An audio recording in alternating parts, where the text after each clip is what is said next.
কেমন আছো সবাই? আশা করি সবাই ভালো আছো। তোমাদের ভালোবাসায় আমরাও ভালো আছি। এখন বাজছে সকাল 6টার থাকতে আজকের ব্লগটা স্টার্ট করছি। দৈনন্দিন জীবনে ফেরা, আবার অনেক দিন পর স্কুলের ছুটি কাটিয়ে এই যে মেয়েদেরকে রেডি করেছে, ওরা যাচ্ছে স্কুল। আনা বোতল,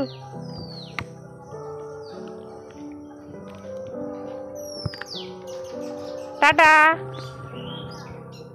চলুন, মেয়েদেরকে তো স্কুল ছাড়তে মা যাচ্ছে, আমি আর কি করব, যেহেতু দেরি হয়ে যাচ্ছে। এমনিতে মেয়েদেরকে খাইয়ে স্কুল পাঠালাম, বাড়ির এখনও কিছু কাজ হয়নি। ঝটপট করে আধ ঘন্টা হাতে সময় নিয়ে কাজগুলো আগে সেরে নিই। ওর বাবাও লেগেছে কাজে। বাড়ির সমস্ত কাজ সেরে নিয়েছি। সেরে নেওয়ার পর হচ্ছে যে এই যে আটার কৌটোটা ছিল ওটা ভালোভাবে ধুয়ে নিয়েছি। আর এইদিকে মা কিন্তু আটা চালতে বসেছে, কারণ আমার যেহেতু একটু ডাস্ট অ্যালার্জি, গুঁড়োটা নাকে ঢুকলে খুব হাঁচি হয়, ওই জন্য মা আটাটা প্রতিবারের মতো এবারেও চেলে দিচ্ছে। একটু রোদ খাইয়ে জারে ভরে নেব। চলুন, আমি যেটা পারি স্নান পুজো ওটাই আগে ঝটপট করে সেরে নিই। স্নান পুজো সেরে এসে দেখছি মায়ের গরম গরম আলুর তরকারি আর রুটি হয়ে গেছে। সত্যি মা এই বয়সে এসে এত তাড়াতাড়ি এত সব বানিয়ে ফেলে, ভাবাটা কিন্তু অবাক ব্যাপারে। আর এই যে শাশুড়ি মা আর আমার জন্য, দুজনের জন্য দুটো থালাতে প্রথমে রুটি নিয়ে নিলাম, তারপর সবজি নিয়ে নেবো। আর নিয়েছি দুটো চামচ, দুজনের বাটিতেই চামচ নেব, কারণ হচ্ছে যে রুটিগুলো গরম আর সবজিটাও গরম। সবজিটা তো আর হচ্ছে যে চামচ ছাড়া তোলাই যাবে না, হাতে তো একদমই যাবে না।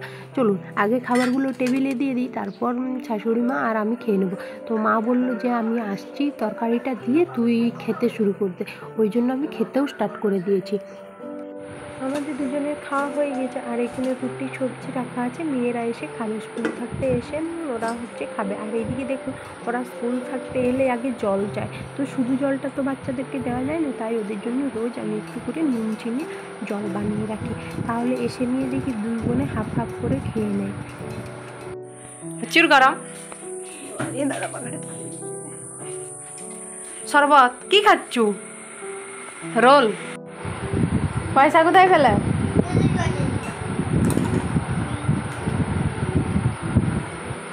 শরবত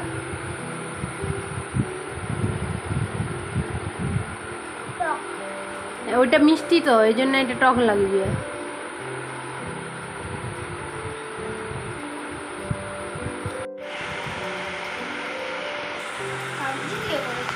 না, কাগজি দিয়ে নি।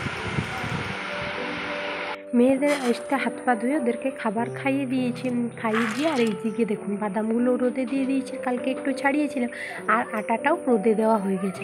এরপর রান্নাটাও বস করে দিয়েছি। ছোটো মেয়ের অবস্থা দেখুন, গামছা পরে দাঁড়িয়ে আছে, কারণ স্নান হয়ে গিয়েছে। বড় মেয়ের আগেই হয়ে গেছে, যাবো এবার পর ছাদে। 12টার সময় হলে রোজ হচ্ছে একবার করে সাবমার্সিবল চালায়, কারণ ছাদটা ভেজাতে হয়। রোদ গরমের জন্য মাথা খারাপ বা পাগল পাগল অবস্থা আমাদের সকলের।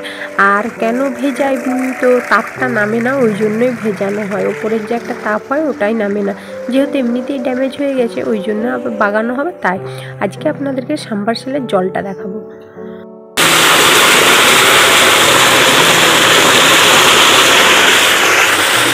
সকালবেলায় রুটি আলুর তরকারি খেয়ে দুপুরবেলায় বড় মেয়ে অনেক দিন পর আবদার করলো আজকে ডাল আলু মাখা খাবো। তো সকলকে জিজ্ঞেস করলাম যে সবাই বললো হ্যাঁ, আজকে দুপুরে ডাল আলু মাখাই সবাই খাবো। আর এই যে আমি বড় সাইজের 4টে আলু বের করে নিয়েছি, এখানে পেঁয়াজ লঙ্কা ভেজে নিয়েছি, আর এখানে লঙ্কা তেল ভেজে রেখেছি। আজকে দুপুরে ডাল আলু মাখা আর রয়েছে মাছের টক। মেয়ের অনেক দিনের আবদার যে আজকে ডাল আলু মাখা খাবো। আর এদিকে দেখুন ওম শান্তি ওম মুভি চলছে, মানে মেয়েরা আর আমি করে দেখছি। আর মুসুরের ডাল যেহেতু একটু কম ছিল, ওই জন্য একটু পাতলা করে বানিয়ে নিয়েছি। এটা কি করে করতে হয় আমি সেটাও মায়ের কাছ থাকতে শিখেছি। আর এই যে আজ ঝোলেই মাছ শেষ, আর এইটুকুনি মাছের টক আছে, আমাদের 3 জনের হয়ে যাবে। আর এদিকে ডাল আলু মাখাটাও আমার প্রায় কমপ্লিট। আর এইদিকে ছোটো মেয়ে বলছে মা, আর তার নাকি আমার আলু মাখার গন্ধে খিদে পেয়ে গেছে। চলুন দুপুরে তাহলে আজকে আমরা খাওয়া দাওয়াটা করে নিই, আর মেয়েদেরকেও খেতে দিয়ে দিই। চালানো করাবো, জল ধরবো, খাবার জল খানো না, মেঘ উঠছে তো।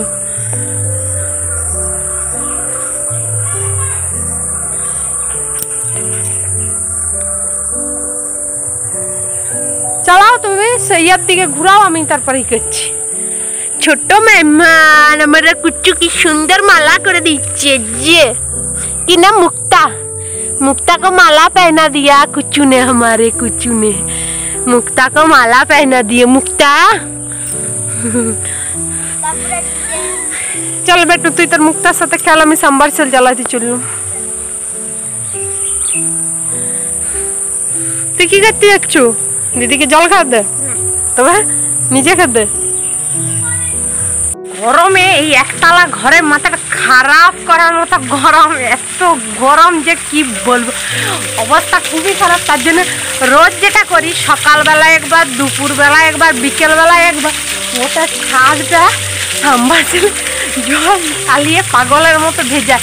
কারণ উপর থাকতে ভাবটা যেটা নামে, ওই ভাবটা আর নামে না।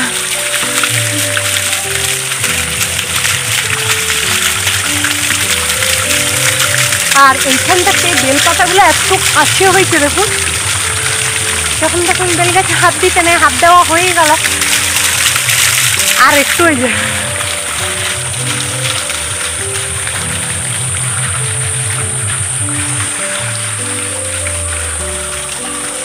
উপরে মেঘটাও ধরেছে, মেঘটাও প্রচুর ধরেছে।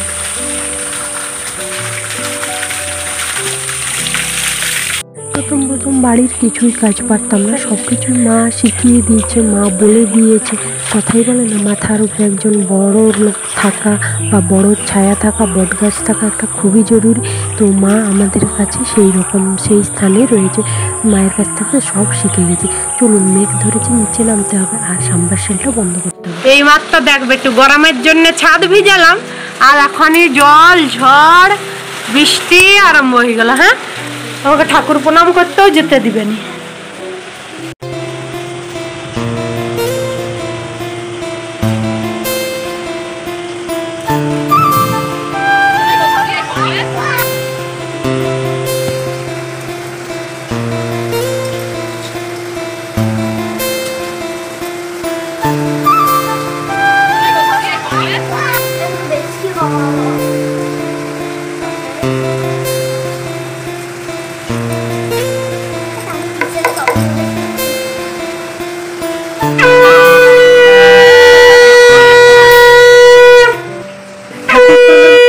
বসে পড়লাম গরম গরম পাঁপড় ভাজবো বলে।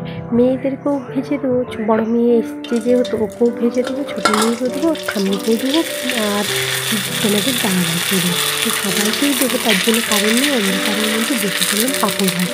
সাবুর পাঁপড় কয়েকদিন আগেই বানিয়েছি না, তো সেইগুলোই ছিল যেহেতু ঘরে, ওইগুলোই ভালোভাবে ভেজে নিচ্ছি। এক এক করে সমস্ত ভেজে নিয়ে সবাইকে একটা দুটো করে দিয়ে দেবো। চলুন বন্ধুরা, আমি সাথেই দেখা হচ্ছে আমার পরের আরেকটা ভিডিওটা ভালো লাগলে লাইক, শেয়ার, কমেন্ট ও সাবস্ক্রাইব করবেন। আর আমাদের এদিকে প্রচুর বৃষ্টি আরম্ভ হয়েছে, তোমাদের এদিকে কেমন হচ্ছে?